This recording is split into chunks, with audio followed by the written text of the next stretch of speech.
ফেসবুকে লেটকা খিচুড়ির রিলস দেখতে দেখতে ভাবলাম আজকে ডিনারে লেটকা খিচুড়ি হয়ে যাক। তো যেই ভাবা সেই কাজ, ঝটপট সব রেডি করে নিলাম। পেঁয়াজ, মরিচ, ধনিয়া, যা যা লাগে।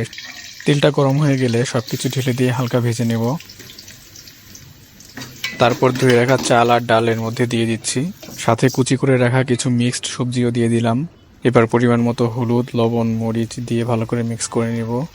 কিছুক্ষণ এভাবে নেড়ে নেড়ে ভাজা ভাজা করে নেওয়ার পর একদম ডুবো ডুবো করে পানি দিয়ে দেব।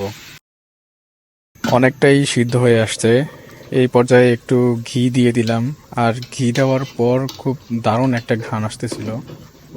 পানিটা অনেকটাই টেনে আসছে। এই মুহূর্তে দিয়ে দিব কুচি করে রাখা ধনিয়া পাতা আর টমেটো। আমি চাচ্ছিলাম যে টমেটোটা যেন একদম গলে না যায়, তাই এত পরে দেওয়া।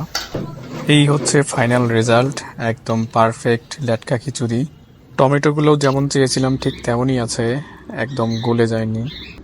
তো ঘন্টাখানিক রান্না করার পর এবার খাবার পালা। এক স্লাইস লেবু আর ভাজা ভাজা গরুর মাংস দিয়ে মাখিয়ে এক বাইট মুখে নিয়ে বুঝলাম যে আজকের পরিশ্রমটা বৃথা যায়নি। তো যাই হোক, আর কথা না বাড়িয়ে এবার খাওয়ায় মনোযোগ দেই। আর হ্যাঁ, আপনারা যারা ফলো দিবেন তাদেরকে দাওয়াত করে এই লেটকা খিচুড়ি খাওয়াবো।